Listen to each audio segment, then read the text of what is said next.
Northwest Arkansas is at an inflection point. You know, we still have to address some of our economic shortcomings. We need to aggressively do that to ensure the next 20 years is as good as the last 20 years have been economically. But we have to do that at a time when we need to double down and address the challenges of population growth. You know, certainly when you look at this region and some of those challenges, housing always comes to mind. We talked about housing extensively last year at this event, and we continue to do that. Since we met last year at this, we have hired a executive director for the Workforce Housing Center. We hired Duke McClarty after a national search, and Duke is certainly an expert in housing, but he also has a background here. He went to law school at the University of Arkansas, what, 5 years ago? Right? Just a few. Okay. Anyway, welcome Duke here. I know if you haven't met him yet, please try to do that. We also have a communications and advocacy director, Isabel Gamara. I don't know if she's here as well. Hi, Isabel. Welcome. She just moved here from Miami with her family, so she is looking forward to the winter here, I'm sure. So if you want to learn anything about the housing program that we're doing, you can look it on Northwest Arkansas Council/housing, or come find one of us afterwards. We would be happy to talk to you. The bottom line for the housing program is really finding ways, how can we produce enough housing so that we can have our first responders, teachers, the people that make up the core fabric of our communities live in the areas where they serve. If we can't do that, it's going to be really hard to maintain the kind of community that we love here about Northwest Arkansas. So that will be the focus. And the good news for us is that there are other regions that have faced these challenges before. We're going to try to learn all we can from them, emulate some of the good things that they've done, hopefully avoid some of the missteps. And today we have a national expert on urbanism, Rick Cole. He's going to share some of his expertise to us. He is the executive director of the Congress for the New Urbanism, and we're happy to have him here. Before I turn it over to the speakers, just wanted to highlight two areas in the report that I think that we need a lot of work over the next several years. The first is, if you look at our percentage of bachelor's degrees here in the region, we are last on that list, unfortunately. Again, these are really high-performing regions, but we're last on that list. That is a significant economic indicator, and I think that's something we need to address. That's either recruiting people like that here, which is kind of this inflection point of growth, but also I think most importantly, individuals that graduate from our higher education institutions, doing all we can to keep them here. That's going to be really important to us. And the other area is R&D expenditures. Again, unfortunately, we rank last on this list. Research and development, commercialization are keys to the future here in our view, and the council has been focused on this.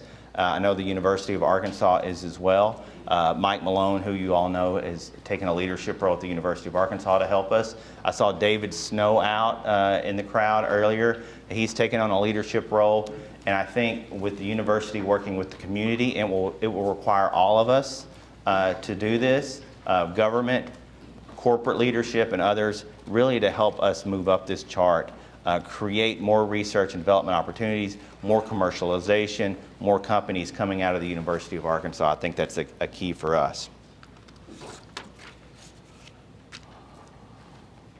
So now I'm going to turn it over to our speakers. First, we're going to have Rick Cole come up. As I mentioned earlier, Rick is the executive director of the Congress for the New Urbanism. The Congress for New Urbanism, or CNU, is focused on, and I'm reading some of this, is building great urban spaces in ways that impact economic growth and quality of life. If you looked on their website, the succinct goal is building places people love, and I think we can all relate to that here in Northwest Arkansas.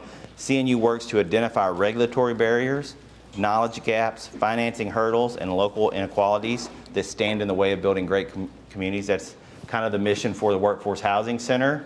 And so we look forward to working with Rick and his team.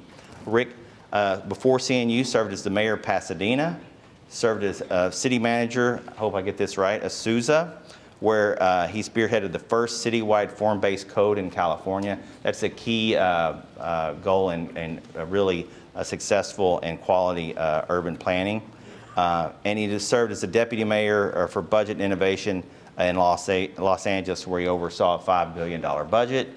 He's got too many awards to go through all of them here, but he was the American's Public Official of the Year by Governing Magazine. He was a top 25 doers, dreamers, and drivers by Government Technology Magazine.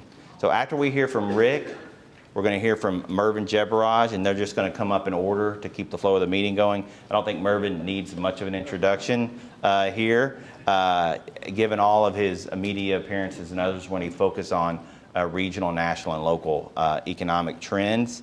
And more importantly for us, Mervyn's a great partner to the Northwest Arkansas Council and a great regional leader and also a real leader at the university. So after Mervyn is presented, then we'll all three come up and take some questions if there are questions from the audience. So with that, I would ask Rick to come up to the stage and join me in welcoming Rick.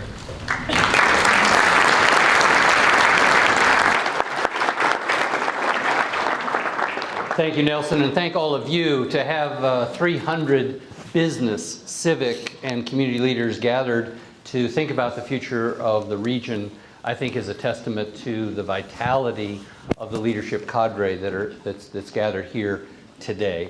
Let's start by, I want to connect with you a little bit. Shout out, no long answers, just one or two words or phrase. What do you think are the biggest challenges facing Northwest Arkansas and your communities within it over the next 10 years? Infrastructure. Okay, slow down. Yes. Housing. Sprawl. Healthcare. Workforce. Healthcare. Childcare. Education. Okay, two more. Okay, and one more. Open space, and okay, we squeezed transportation, we can't leave that out. All right, what about opportunities over the next 10 years?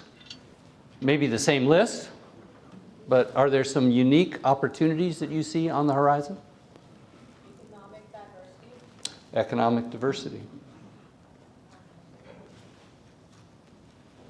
Well, we seem to have more challenges than opportunities, but let's get into it. All right.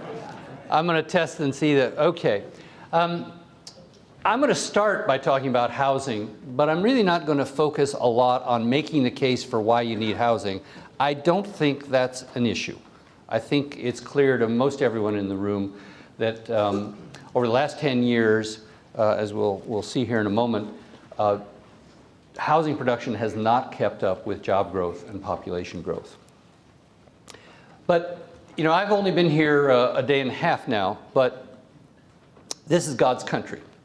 You have a beautiful landscape of open space and rural landscapes. You have some distinctive historic cities.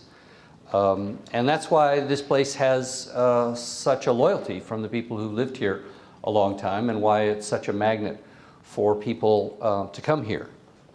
But this is in danger.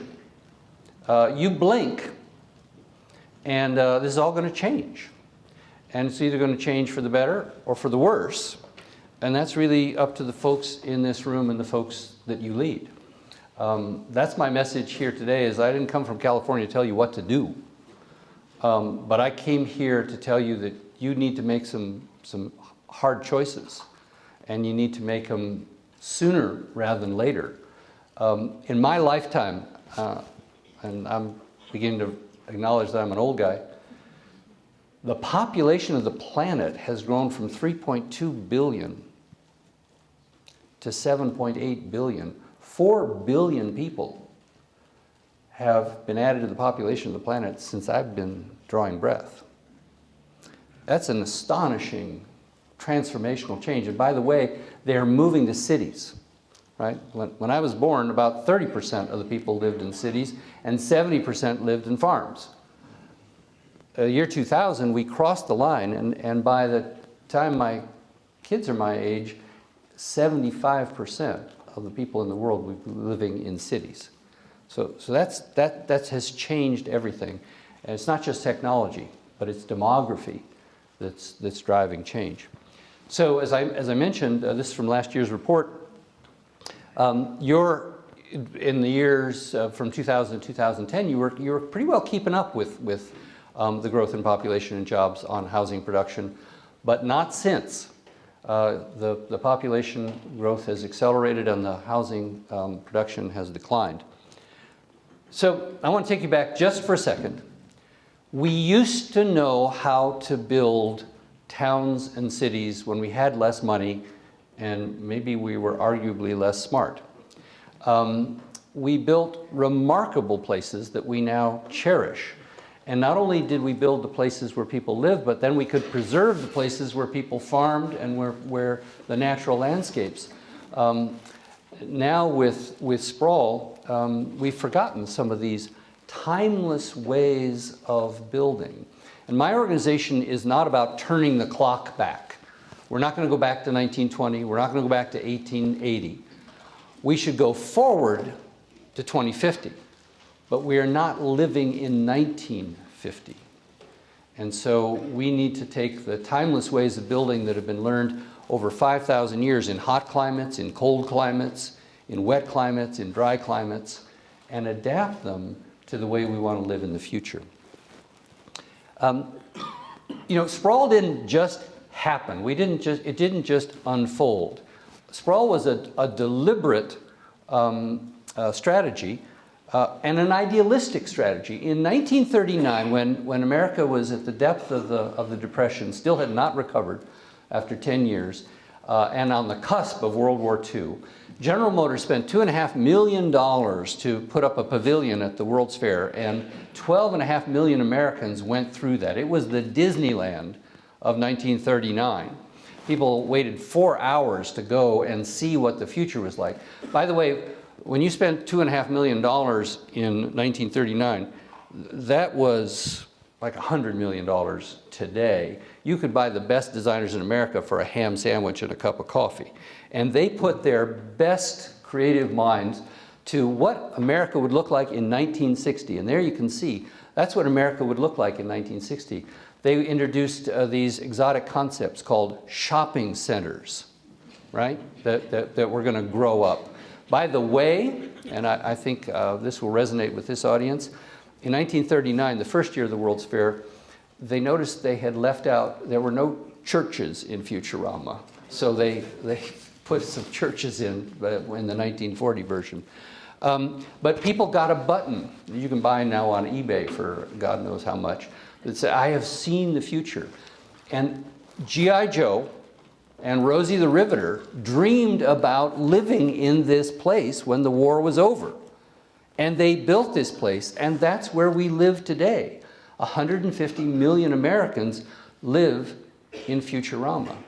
And Futurama was going to be these wonderful places in which you could shop in one place, go to school in another place, live in another place, work in another place. It was going to be great.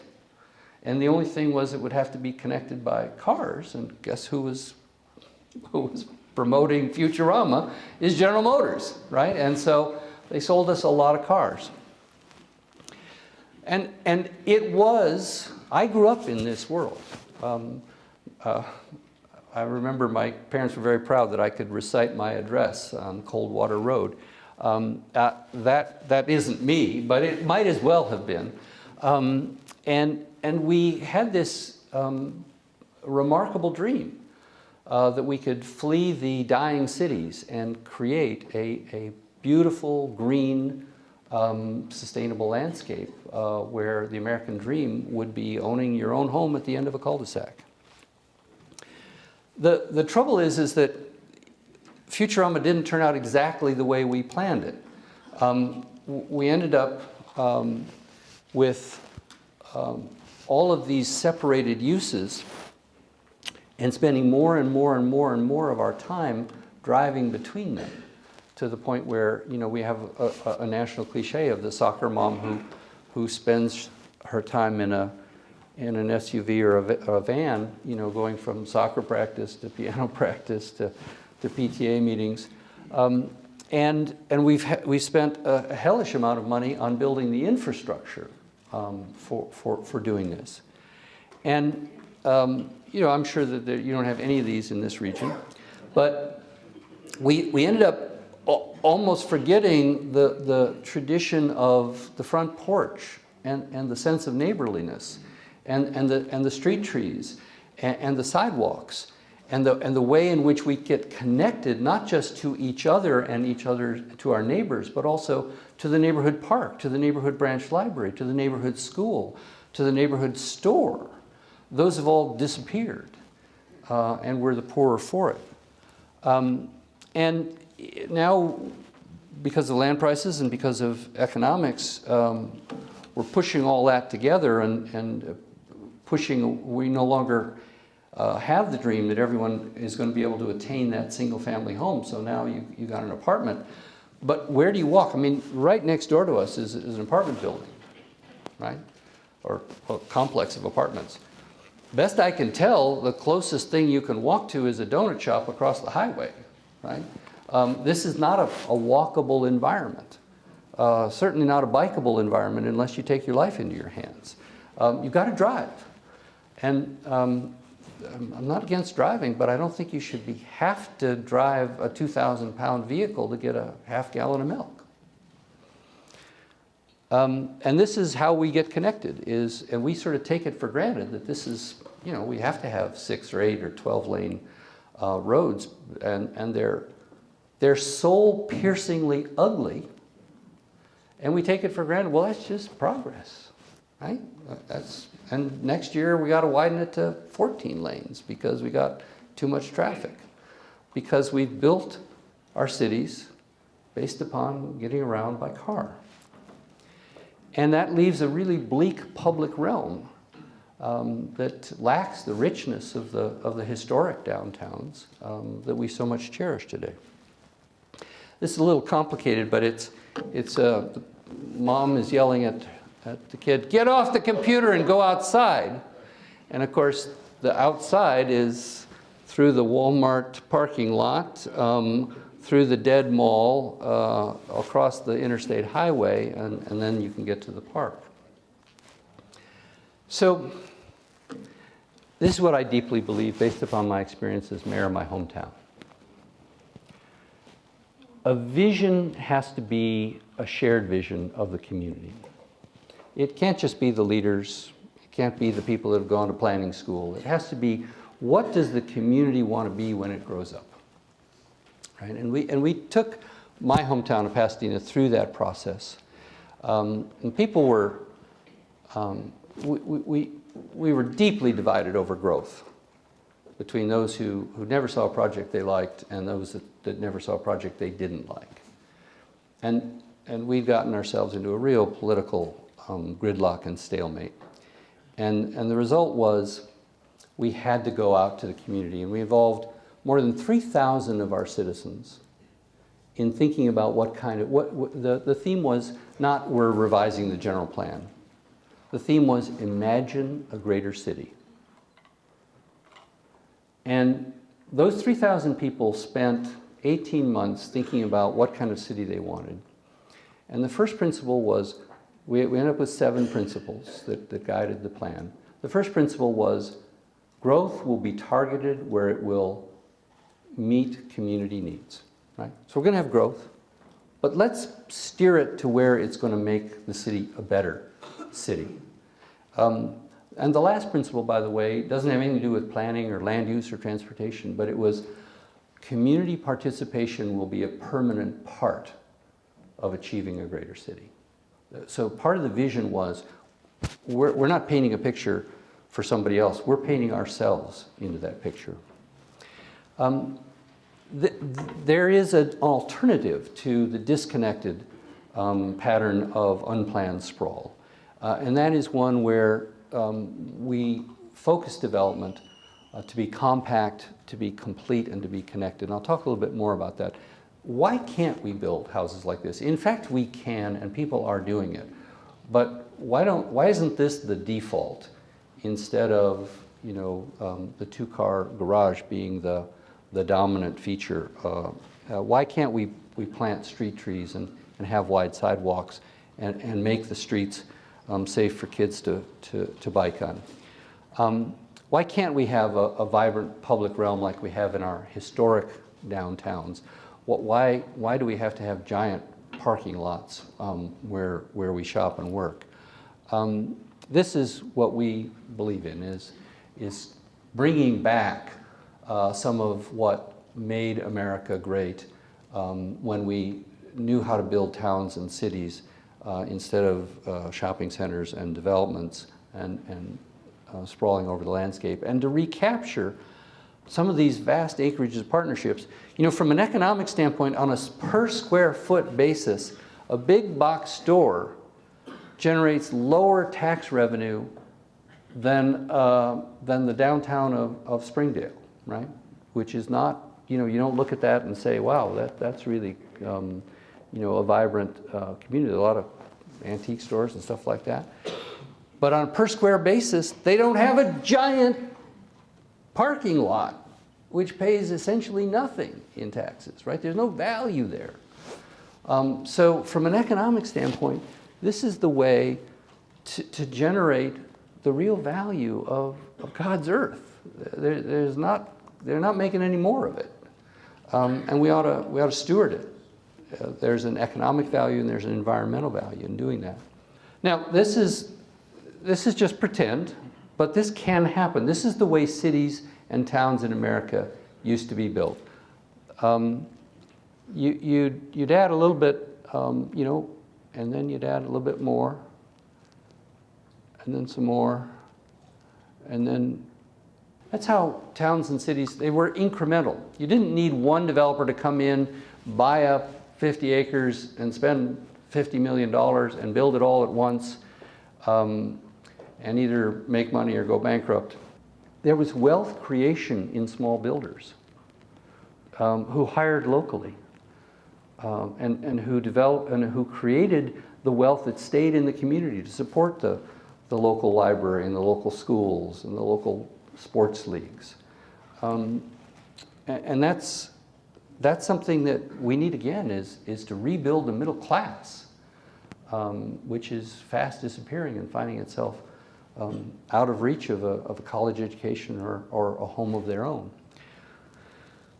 And this is, I think, my most important message, which is build housing, but build it in neighborhoods. Build it in neighborhoods that have the branch libraries and the parks and the schools and the neighborhood stores, and that are within, so that people have the choice of not having to get into the car just to get, you know, a cup of coffee. And let me be clear, I am not suggesting that there be one kind of housing that everybody's going to live in, right? We believe deeply, in fact, we had rescued this from obscurity from a Scottish planner from 100 years ago, the idea that there should be a continuum, right? You don't want to put a farmhouse in the middle of Fayetteville, but you don't want to put a 3-story apartment building out on the outskirts. You want to have a continuum, and you want to give people choices, right? Choices that they can choose what kind of life they want to live.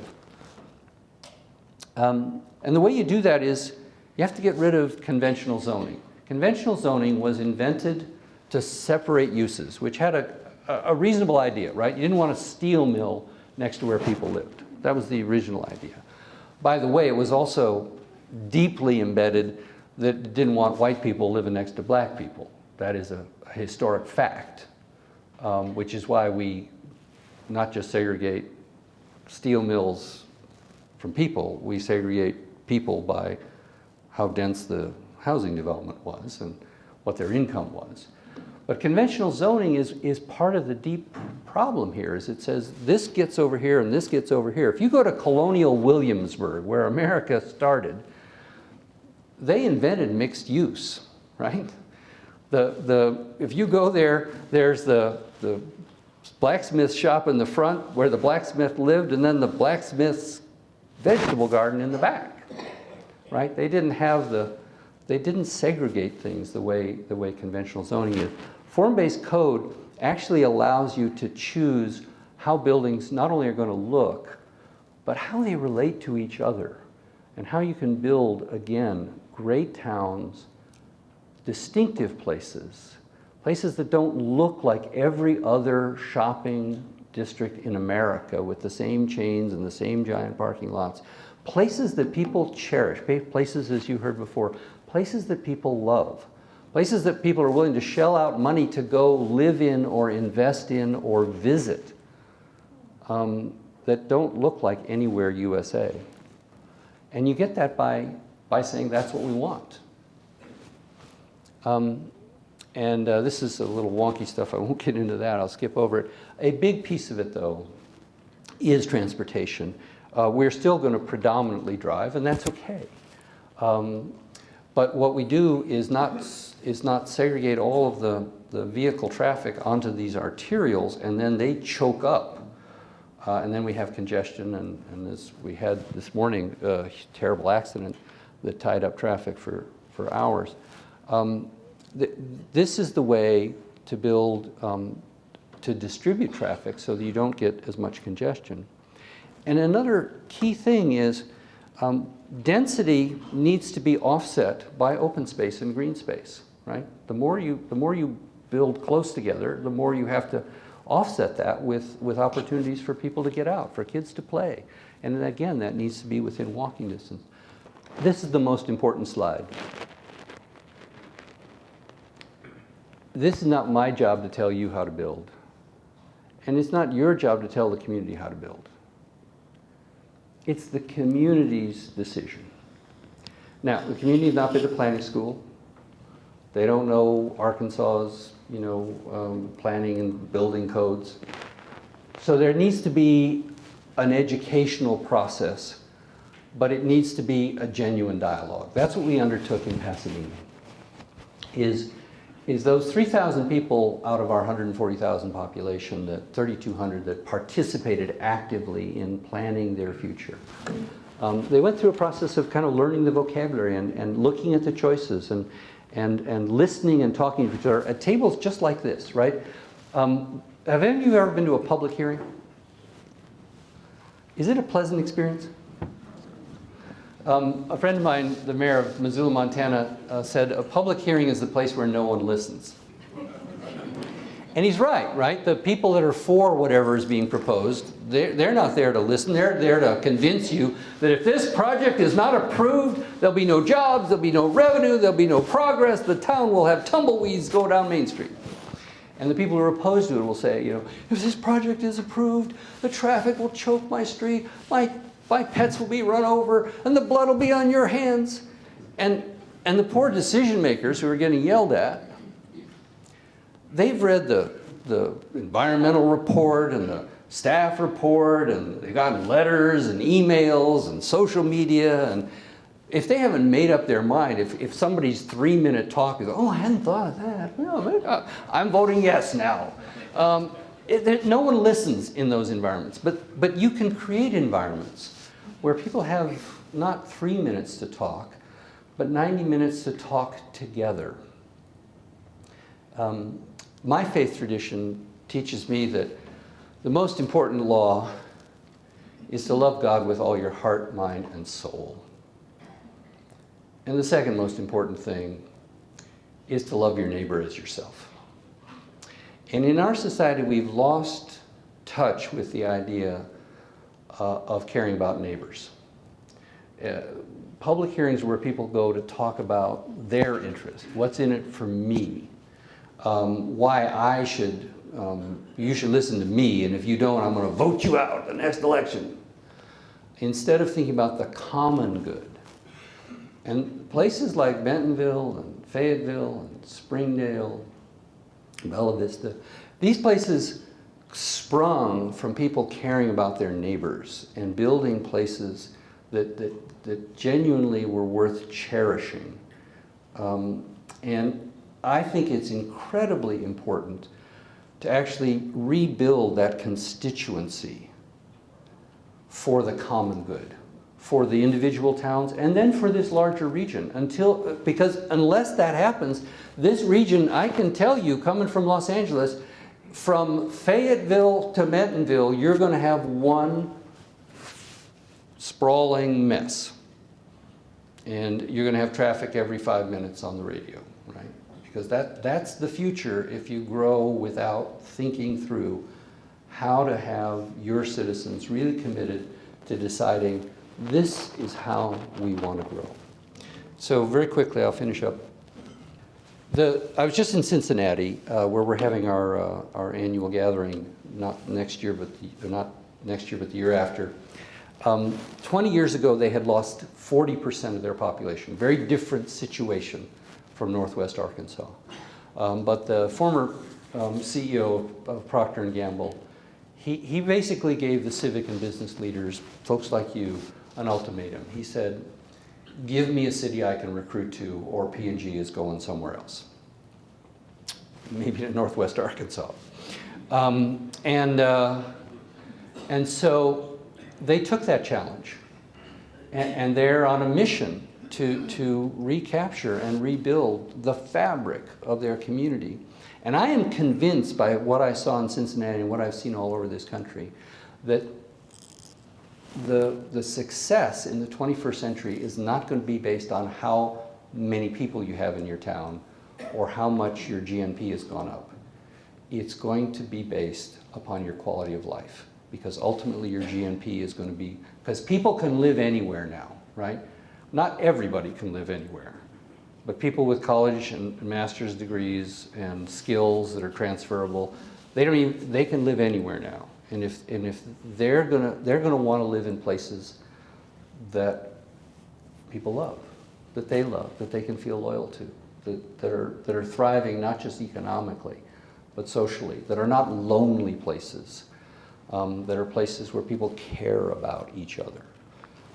And we can build those kind of places. This is from a radical left-wing group. I don't think you should pay attention to it. It's the National Association of Realtors.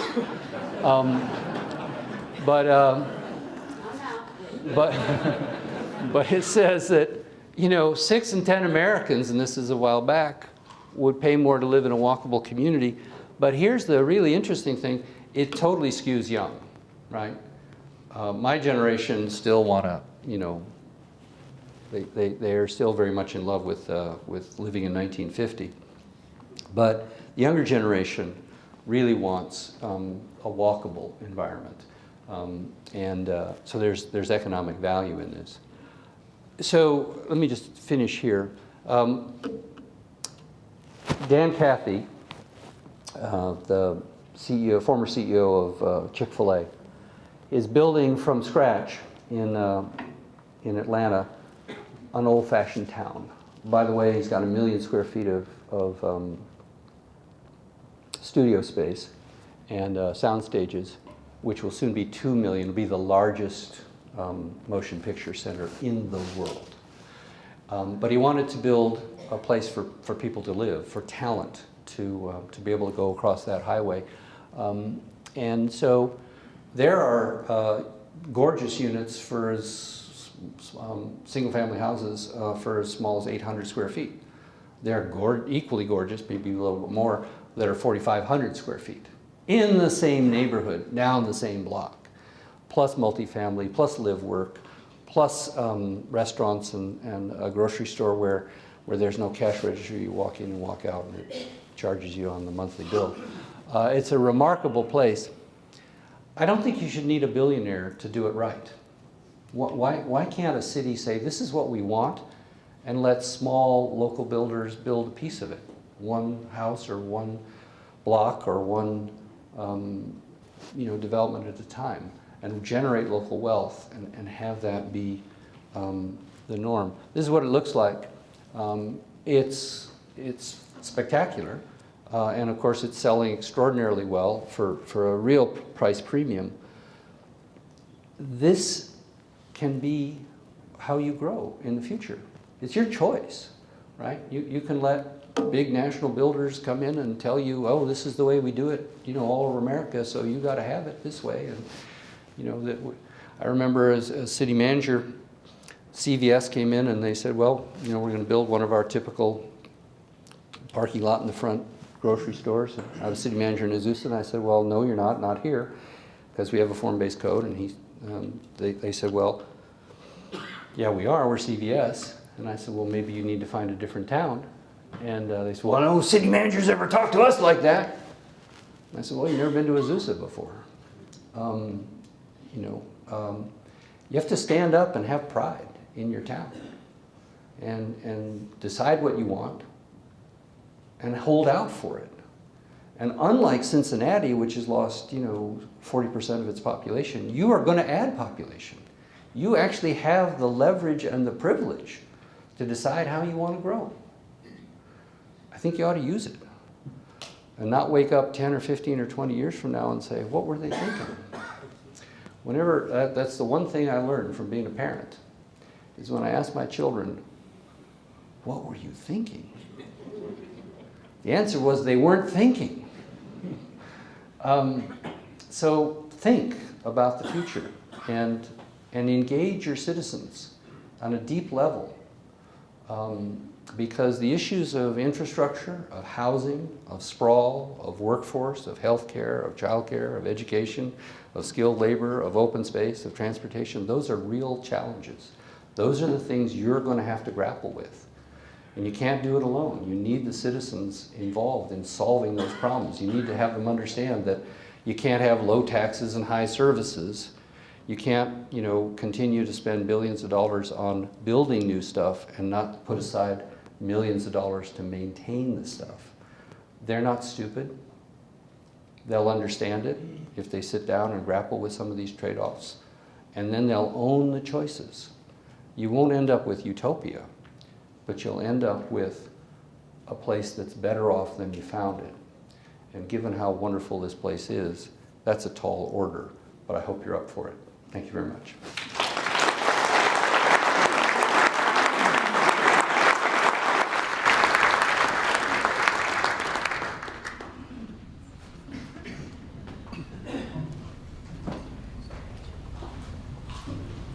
Apparently the first year that we do this, not at the Realtors Center, we start cracking jokes about them. I was invited now. Just some good humor. I'll just see if I can fix this timer here, so I don't go over. Maybe not.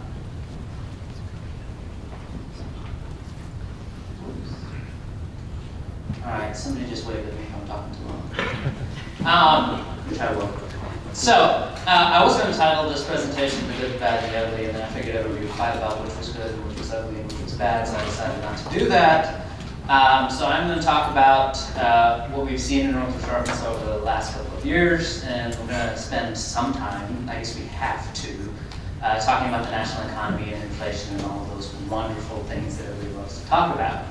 But this is in your reports at your tables. A really nice, well-designed report. So I want to thank Amy Bell for doing this, because you can't expect economists to design reports like this. It doesn't work out. So at the very top, is usually the thing I look to very often, is to see how many people are moving to Northwest Arkansas. You can see that we've fairly significant growth rate here.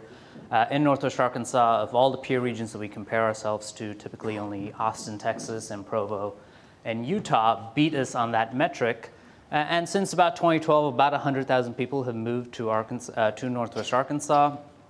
So to all the degrowthers out there, I'm sorry, this is not the region for you, maybe. People continue to move here, and I think that's a good thing. That's something that adds to the vitality of this region. It adds to our economic growth. It supports existing businesses. It supports new businesses, and it brings new ideas to this region. So that's really good. We will talk about GDP here in a second and unemployment rates. Nelson already talked about the R&D expenditures. That is something that the University of Arkansas has invested a lot of money in, with the I3R Center going in.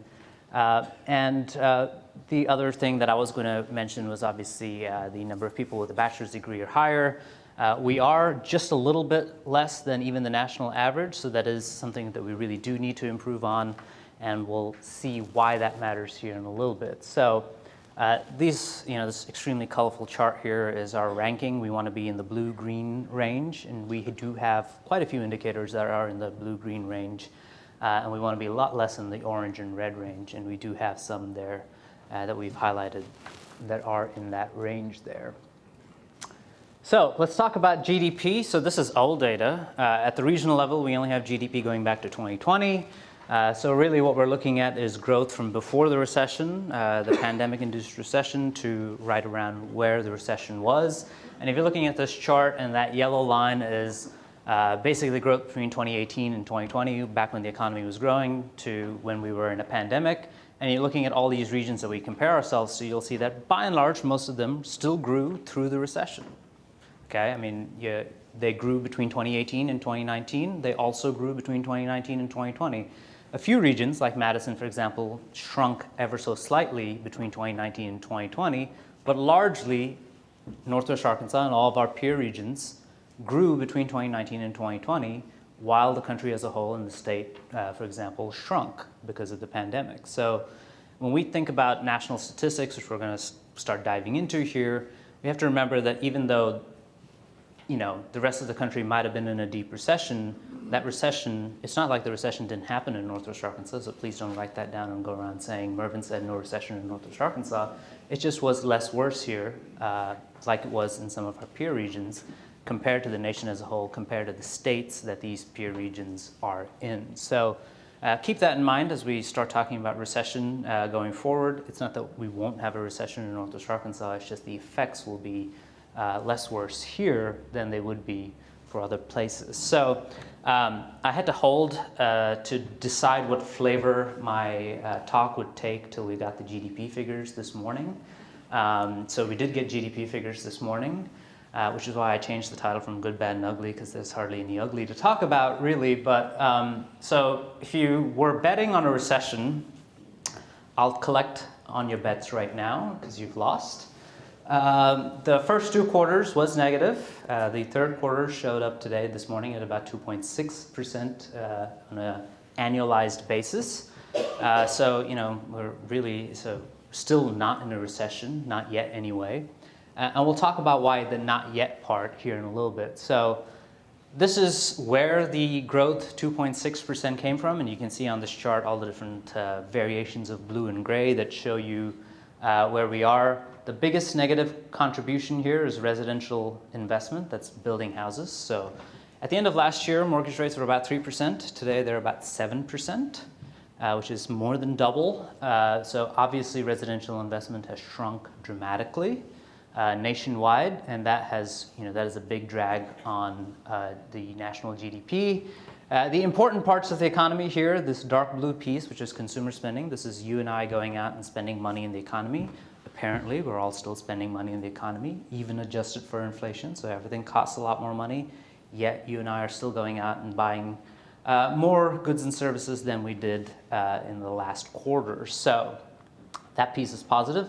Business investment was positive as well, so this is another indicator that the economy is still growing, or was still growing in the third quarter of 2022. And then the last piece that really generated most of the momentum was trade. So we exported more than we imported in the third quarter of 2022. That is not going to be true in the fourth quarter of 2022. The US dollar is now at its highest it's been in a very long time, so that will depress our exports. So you start with the good news, which is the economy grew by 2.6%. You take out some components here, like inventories, which are fairly volatile. This represents cars on lots that are waiting to be sold to customers. It improves, so that's not maybe the direction I wanted to go. So let's take out some more stuff. Let's take out the trade component, for example, which again, as I mentioned, in the fourth quarter is largely going to be a negative drag on the economy. You can see that we've now gone from 2.6% to about 0.5%. And then we take out things like government expenditures, and they're about 0.1%. So I have taken good news and made it bad. I'm very good at doing that.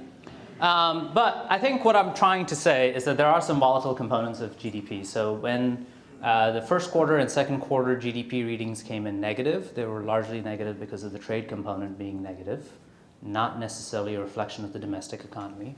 And now that they're significantly positive, they're again significantly positive because of the trade component being positive, which is again not a reflection necessarily on the domestic economy. So looking specifically at the domestic economy, this is how consumers are still about 70% of the US economy. This is how they've been spending their money. They're spending a little less money on durable goods and non-durable goods, but they're still spending money on services. So before the pandemic, our economy was one where we went out and did things. During the pandemic, we sat at home in our pajamas and bought things. Now that, I guess one way or the other, we think the pandemic is over or we don't care about it, we're going out and doing things again and buying fewer things. So we're going back to the structure of how our economy was built around. And so this does have implications for the future path of inflation, for example. A lot more inflation is driven by buying things as opposed to doing things. It's not that there isn't inflation in doing things, but there is a lot less, and we have more control of that than when we go out and buy things. So consumers are still spending more money. This is the increase between two quarters. Overall, we've still spent a little less money in terms of volume between the two quarters. So the Federal Reserve is looking for us to all spend a little less money to tamp down inflation. This gives them some direction that is sort of working. That's not to say that they're not going to raise rates here in the next meeting that they have coming up. This is business investment. Business investment was up in general, large part because of intellectual property increases, and then equipment, not structures. So we're not building new factories or buildings or offices, but we are investing in equipment to put in existing factories and buildings. So that's a positive as well. So given that consumers are still spending more money, businesses spending more money, I think we can confidently say we're still not in a recession, unlikely to get into a recession at any point this year. But what does that mean for next year? These are IMF growth projections. These tend to be rosier than private sector growth projections because the IMF is an institution made of countries and they don't want to necessarily go around and tell their constituent members that, oh, well, your economy is going to suck next year. So private sector economists are very happy to do that. So you can look at this and you can look at world growth projections. It's certainly sliding. You can look at the United States. They have us at 1% in 2023. Most private sector forecasters have us at about 0.5% or lower. And then you look at the euro area, it says 0.5%. Most private sector forecasters have that negative. In fact, most private sector forecasters think the European Union is already in a recession. And then some of the faster emerging economies, you can see that they're still going to be growing slower next year than they were this year, which is not the direction that we really want to see. In past recession, for example, in 2010, we did have the emerging economies sort of bail out the developed economies as they grew a little faster than we did at the time, and we're not expecting that in this go-around. Why do we, after talking about the good news part of this anyway for a while, why do we still think we'll probably be in a recession in 2023, at least in the first half of 2023? It's because the Federal Reserve here in the United States and central banks across the world are raising rates. And this chart gives you an idea of how much they've raised rates this year. All indications are that the Federal Reserve will raise by about 0.75 at the meeting next week. The European Central Bank raised by 0.75 today. Most other economies were expecting them to raise interest rates, and at a certain point you can't continue to raise interest rates like central banks have been and not cause a recession. So given that we have positive growth this year, Federal Reserve still maintaining its policy and path of raising rates, it's still highly likely that we will have a recession at some point next year, unless, of course, the Federal Reserve changes path.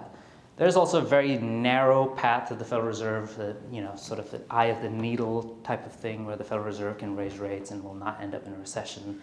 But the likelihood of something like that tends to be fairly low. So why do we think we're not in a recession right now? If you Googled last year, anytime in the last 6 months and said, what is a recession? Google would say, it's 2 negative quarters of economic output and Luckily for me, because I bet against a recession, and unluckily for the people that bet for a recession, Google is not the arbiter of what makes a recession. There is an institution called the National Bureau of Economic Research. They determine when a recession started and when it's ended, and they very helpfully tell you what they look at to determine a recession. So there are some indicators here. It says income, payrolls, which is basically employment, manufacturing, and industrial production, and then some overall indicators here, which is GDP and GDI. GDP we've just looked at, which was 2.6%. GDI for the third quarter is not out yet. It will be out. So basically, the National Bureau of Economic Research looks at the average of GDP and GDI. Both of these measure the same thing. GDP measures all the things you bought. GDI measures all the people that got paid for the things you bought. And technically, from an accounting perspective, they're equal to each other. When you're measuring a 20-something trillion dollar economy, there are a few $billion off in measurement. So what's a few $billion between friends anyway? But the average of it is, a better metric of where the economy is growing. And so far, it is, just about zero in the first 2 quarters. So this will push it back positive. So according to the NBER, we're still not in a recession this year. This is personal income. You can see that we are still growing our personal income, but it's on a flatter trajectory than it's been in recent months or even last year. And it's very similar to the experience that we had in 2014, around 2016, where we sort of had low growth but still positive growth. So income is still growing, not as fast as it was last year, which again, from the Federal Reserve's perspective, is kind of what they're trying to achieve at this point to tamp down inflation. But when we look at data for Northwest Arkansas and our peer regions, again, this was a bright spot for Northwest Arkansas. Between 2019 and 2021, we had the fastest pace of growth in our median income compared to our peer regions. Our median income grew by a little over 16%. So we're now just under $72,000. The flip side of this is that we still have the lowest median income of all our peer regions. And, part of this is cost of living, which is also lower than most of our peer regions. But another component of this is that we have fewer people with a college degree in Northwest Arkansas, and that, contributes to the overall median income of this region. So if you compare places like Austin, Texas, or Provo, their median income is about 20% higher than Northwest Arkansas, and they have about 17, 18% more individuals with a bachelor's degree or higher in their region. So obviously, when we increase the number of people living in Northwest Arkansas that have a bachelor's degree or higher, either because we're producing them at the university or we're attracting them to this region, our median income will start growing to compare with some of our peer regions. This is industrial production, which, if businesses are still out there manufacturing, that's a good sign. And you can see from this chart that in general, industrial production is positive in the United States and has been growing. So if there is a lot of demand out there for goods, which is sort of what's driving inflation, businesses are investing in producing more goods through our economy here, which again indicates why we have not been in recession so far. This kind of breaks down where those goods are. So you'll see that the production of consumer goods that you and I have really been gorging ourselves on in the last couple of years has slowed a little bit, just as we saw in the earlier slide where consumer spending on non-durable goods was reducing. But the inputs to businesses like business equipment, construction supplies, and materials have increased a lot more. So businesses are selling to businesses a lot more than they are selling directly to you and I, which then improves the capacity of those businesses to produce goods that you and I will buy, hopefully at lower prices than they have been in the recent year. And then the largest reason why we're still not in a recession is because we're still adding jobs in this economy. So compared to the last recession, which is what you see here, it took us roughly until some point in 2014 to recover all the jobs from the last recession. We recovered all the jobs from this recession in about 27 months. So I don't know, we spent a few $1 trillion and got back all our jobs in 27 months. I suppose spending that much money does have some positive effects. This shows you the month-over-month change and a rolling 3-month change. So again, We're still growing, a little less now in the most recent report that we have from the Bureau of Labor Statistics, but still positive. I think the neutral growth rate in the economy is about 250,000 jobs or so on a month-over-month basis, so we're still north of that. So we're still creating more jobs than simply absorbing all the people entering the labor force. The other piece of this is that the growth in wages has slowed some. So obviously workers are not particularly happy about this. But the Federal Reserve is trying to look at, is job growth accelerating? Well, it's not accelerating. Is wage growth accelerating? Wage growth is not accelerating. Wages are still higher, but they're not accelerating like they were earlier this year or for large parts of last year. So the Federal Reserve is worried about something called a wage price spiral, which is inflation pushes prices higher, workers ask for higher wages. Now they have higher wages to buy more expensive goods. Goods continue to get more expensive, then workers ask for higher wages again, so hence you have the wage price spiral. So we don't see evidence of a wage price spiral at this point here. Speaking of wages in our region, we again have some of the lowest wages compared to our peer regions. Again, this largely depends on the composition of our workforce and how many of them have a bachelor's degree or higher. So obviously these metrics will improve as well as more people with a bachelor's degree are here in this region. And talking about employment, in Arkansas, we've added about 27,000 jobs since February of 2020. Again, recovered our employment a lot faster than we did in the last recession, which took roughly until about 2015 or so to get all the jobs back from the previous recession. Has it been positive across the state? Again, this is not necessarily the case. You can see Northwest Arkansas recovered all the jobs from the pandemic at some point early last spring, followed by Jonesboro at some point last fall. Little Rock, Central Arkansas, Fort Smith only recently recovered most of their jobs back, sometime this summer, and Hot Springs and Pine Bluff have not recovered all of their jobs back. So of those 27,000 jobs, about 17,000 or so were from Northwest Arkansas, so about the net increase in the state, about 60% of those jobs came from this region. So again, when we think about these national statistics about unemployment rates and employment growth and say, oh, well, the recession's over, or we're not in a recession, maybe it won't affect us, it affects different regions differently. So if you're in Northwest Arkansas, the recession was over in the spring of last year.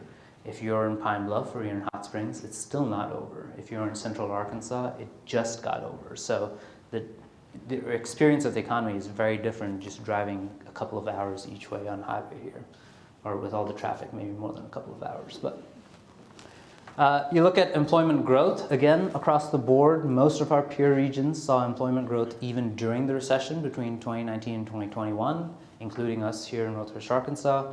You can see that we added jobs even during the recession. We added about 3,500 jobs in 2020, which was the peak of the pandemic. But the difference is that in any normal year, Northwest Arkansas would have added 8,000 and 9,000 jobs. So if you think of it that way, well, we didn't add enough jobs. This again looks at the unemployment rate across the state and the metro areas. We have the lowest unemployment rate here. Pine Bluff and Hot Springs have the highest unemployment rates.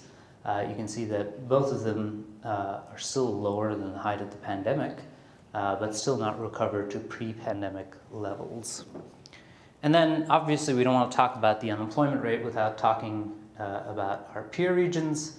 Again, we tend to have the lowest unemployment rate compared to most of our peer regions, only Austin, Texas, and Provo, which tends to be a theme. And every time we compare ourselves to these super regions, Austin and Provo tend to do better than us in most metrics. I do want to spend a little bit of time about talking about, the unemployment rate tells you how many people are looking for a job compared to the overall labor force. We do need to talk about the labor force in our state. So you look at the red line on top, that's Northwest Arkansas. We have more people in the labor force today than we did before the pandemic. Okay, you look at all the rest of those lines, they say that all the rest of the statewide economy, all the rest of the MSAs have fewer people in the labor force, even though they have low unemployment rates, than before the pandemic. So there are fewer people both working and looking for work in those regions of our state. And we ask ourselves why. Obviously, a lot of people retired during the pandemic, which, they reached the retirement age. fine. A lot of people retired early during the pandemic. That was a problem. But by and large, most of those people are returning back to work because wages are higher and inflation is high. So either they need to work or they were attracted by the higher wages. So that issue in terms of labor force from excess retirements is largely resolving itself right now. The piece that we're still struggling with are twofold. One is that we have lower immigration to this country since about 2019. It actually improved somewhere in the beginning part of this year. So last year we had 2 million fewer people. This year we have about 1.7 million fewer people compared to pre-pandemic trends. This affects some sectors a lot more than others. So this shows you the share of immigrants in the labor force in different sectors. And you can see the service sector, construction, transportation, and production, especially food production, both in factories and on farms, depend a lot on immigrant labor. So we're thinking about why we still have service sector inflation is because we have fewer workers working across several of these sectors. The other reason we have fewer people in the labor force is because childcare and residential care for elderly folks is still not recovered back to pre-pandemic levels. And what do I mean by this is a lot of people left working in those fields during the pandemic and they're still not back. So both of these sectors don't have the same level of employment that they had before the pandemic. And I think we've talked about childcare in Northwest Arkansas in previous meetings. It continues to be a challenge. This chart shows you the participation in the labor force of women with young children in the household, so children between 0 and 6.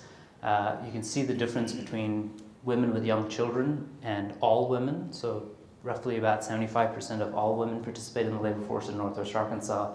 But women with young children is about 63%, and that actually got worse between 2019 and 2021 here in Northwest Arkansas, in large part because childcare options have diminished significantly in our region during that time period. So so there's not a whole lot Northwest Arkansas can obviously do about the immigration levels nationally, but this is something that we have been working on and still need to do a lot more work on to improve childcare options so that we can get more people back into the labor force here in Northwest Arkansas. I'm going to have to talk about inflation, I guess, at some point, so this is that point. This shows you the month-over-month change in overall inflation. You can see that the overall inflation is still significantly higher than where we would like it to be, but it has declined in recent readings, largely because gas prices have gone down over the summer. They're starting to tick back up, so we expect this to move in the other direction. Some of these other sectors highlighted here, used cars, airfare, hotels, car rentals, we have them pulled out because they were affected especially by the pandemic. And you can see that used cars is negative in this particular reading. Airfare, hotels, and car rentals is slightly positive. It's so small you can't really see it on that graph. And then the piece at the bottom is headline, which is basically everything else that's not shelter, used cars, airfare, and energy. So if we look at the pieces of inflation, so why should we care about inflation? Largely because as it affects most people, you and I are not buying used cars every day or TVs every day or computers every day, but we do pay for shelter. We do pay for energy, which is gas prices. And we do pay for food and drink every day. So, when we look at those particular sectors, you can see that shelter is still contributing positively to inflation, which means that, nationally, rents have gone up, at least in the past. Home prices have gone up, at least in the past. And it takes about 6 months of lag to show up in the inflation figures and 6 months of lag to leave the inflation figures. So right now we're showing rents being higher and home prices being higher from roughly 6 months ago when they were actually higher. But in the past few months, at least nationally, home prices have gone down and rents have gone down. So here in a few months, the shelter component of inflation will drop off and will reduce and push overall inflation down. Energy prices, anyone's guess, currently a little higher than last month, maybe lower next month, may not be lower next month. I don't want to be predicting that market, but depends on where we go. The food piece is actually fairly positive. So compared to where we were earlier this year, food prices have declined somewhat. You'll see that the blue line is basically meat, poultry, and fish and eggs. Prices for that have declined from their highs earlier this summer. In fact, prices for food were so high this summer, my household changed behavior a little bit. The 5-second rule, due to inflation, went up to a 10-second rule. Really, honestly, there was never any particular rule in my household. It was always pick the food up, see how much hair that you could get off of it, and then just determine whether it was edible or not. The other piece that you see, food and beverages, is flat. It's flat largely because there was one component of it that increased in the most recent reading, and that is school lunches. School lunches were free for a very long time because of the pandemic. They're no longer free, so now they cost households money, which added about 45% to that. So without that increase in school lunches, for example, even the food and beverage prices would be down. So energy prices still likely to go up this winter. Shelter prices going to come down eventually. Food prices are looking like they're headed down, which is a good sign. All that said is, again, from the same story perspective, national statistics don't tell all of the story. This is regional inflation rates, and you can see that the Mountain West and the South, we're West, South, Central here, tend to have higher inflation rates than the rest of the country. A couple of different reasons why. A, because most of the food is not produced around here, so it has to be shipped here, and if it's being shipped on trucks and they're using gas, then energy prices go up. Food prices go up for all of us here. The other piece is that people along the coasts have alternative means of transportation. So if gas prices go up, they can take public transit, which tends to not immediately reflect gas prices. So that reduces their overall level of inflation. They are denser there too, so they're traveling a lot less and a lot less car dependent, as Rick pointed out earlier. And then the last piece is, largely due to a positive reason. During the pandemic, a lot of people moved to the south and the West, South Central, East, South Central. And as Rick pointed out again, we didn't produce enough housing in the last decade, so all these people moved here. Home prices went up. Speaking of home prices, let's look at the number of homes sold here in Northwest Arkansas. Between when interest rates were about 3% and when interest rates were about 5.5% earlier this year, the number of home sales dropped by a whopping 0.1%, so it didn't really show a whole lot of impact yet. So I've sort of tried to look at it on a month-to-month basis to see if there were a lot of sales in March and April to account for the fact that mortgage rates were going up. And yeah, well, there were, quite a few sales in March, not as many in April, but still a lot of sales through June, through August, and all the way to now. So we're still, maybe doing worse than last year in terms of home sales. But depending on the month you're looking at, we're still doing better than 2020, we're doing better than 2018, we're doing better than 2019, given that mortgage rates are significantly higher this year than they were last year. This is an issue and a challenge that we've talked about repeatedly, at least for a few years at this point. Home prices were up about 30% in Benton County, about 22% in Washington County. Over a 5-year period, it was about 75% in both counties, so that's very significant. Those home prices haven't necessarily started dropping yet, so we're still about $130,000-ish above 2019 prices as of September. You can see that premium on last year's prices is still being maintained. We seem to have maybe peaked in prices at some point, but compared to last year, we're still a lot higher here in Northwest Arkansas, which is not the same story nationally where prices have actually declined. This is a list I don't want us to be number one on, which is the fastest home price increase in the second quarter of 2022. We always want Northwest Arkansas to be number one on a lot of different lists, but not this one. Why are home prices up in our market? I think we've tried to find easy solutions, and one of the ones that people complain to City Council a lot about is that there are a lot of investors in this market, and that's why home prices have gone up, or it's Airbnbs or something like that. Looking for the low-hanging fruit so you don't have to resolve the underlying issues, which is we need more supply. This shows you that the overall share of investors hasn't really changed. There have been different times when a lot of investors in the market. We're not back to where it was at peak, about 35-36%. We're not quite there yet, and it's declining now that home prices have gone up significantly. And large investors, which again people try to point the finger at, are a very, very small piece of the overall market. Most of these investors are people that that own more than one, 2, 3, 4, 5 homes in that market. So really, it's not being driven by investor purchases, home prices overall, as much as it is just being driven by the fact that people moved to Northwest Arkansas during the pandemic. We didn't produce enough houses. millennials, after all these years of you complaining that they needed to leave your basements, finally left the basements and bought houses. There just weren't enough houses to house all of them. Maybe they're going to head back to your basement, so make room. So our population increase is averaged between 10 and 12,000 people increase every single year. 70-ish% of that tends to be people moving to this region, as opposed to net births in this region. So again, we've not produced nearly enough housing to keep up with that. There's not a bunch of empty houses being built and sitting around. This shows you all the houses in active subdivisions, and you basically zero here. See if I can move. That's the same story in Washington County. Again, when you compare our home prices to, and our home price increases to our peer regions, you can see that we're not doing as bad as Austin, Texas is, or Durham, Chapel Hill, Raleigh. But, you know, we're still somewhere in the middle in the most recent years worth of data that we have.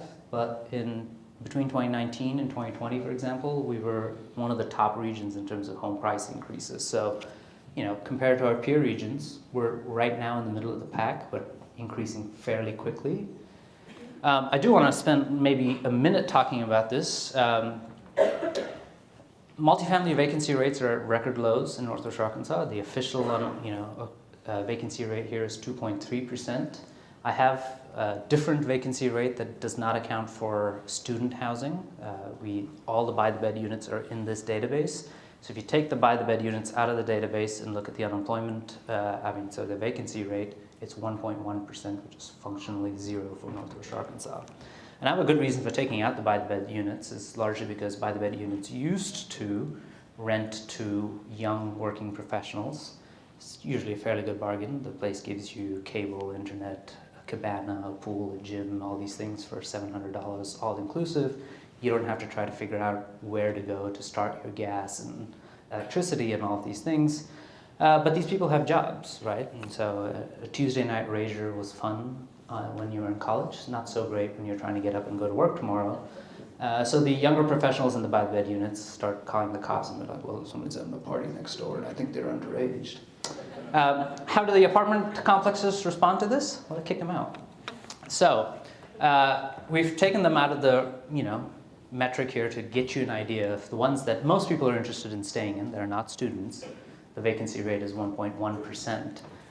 And this is in spite of the fact that we've added 18,000 units to Northwest Arkansas since about 2012. 6,000 of those were buy-the-bed units for students. So for everybody else, we've only added about 12,000 units. So it seems like there's a lot of construction going on in Northwest Arkansas. And as a percentage increase of all the units we had, that was significant. But it's only 12,000 units for everybody that moved here in the last 10 years. As a result, prices have gone up as well. It's about 12% higher than it was last year. Multifamily rents, which again, the increase is more than double what it was. It was going up 5-6% every single year. Really quickly, commercial real estate is doing great in Northwest Arkansas. Vacancy rates are down for both retail and office, in spite of all the new additions to our market. Warehouses pretty much, as of this metric, there was only 88,000 square feet of warehouse left in Northwest Arkansas, which is basically nothing as far as warehouse is concerned. So our commercial market is really healthy. The number of workers commuting, Des Moines has displaced us now. So we used to have the fewest amount of workers spending more than 30 minutes commuting to work. Des Moines, Iowa is now doing better than us because they have built a lot of housing in their downtown. In fact, their downtown accounts for more than half the population growth of the metro area of Des Moines. So that is something that we used to be number one on, and we're number two. And then finally, domestic airfares. Well, this shows you domestic airfare in 2021. You can see that there was about a $100 drop in domestic airfares in 2021. I would like to point out that I joined the XNA board in 2021. So as a representative of Washington County, I have provided good value in just 1 year. We will not talk about 2022 prices, however. All right, we do have a date. If Rick and Nelson want to join me back up here. We do have a date for business forecast next year, which is January 27th. So please mark your calendars, and we'll send you more information about that shortly. And we'll be hanging around here to talk to you here in a bit too. Thank you. Yeah, thank you all, and thank Rick Cole for coming and joining us, and sharing his insights and always emerging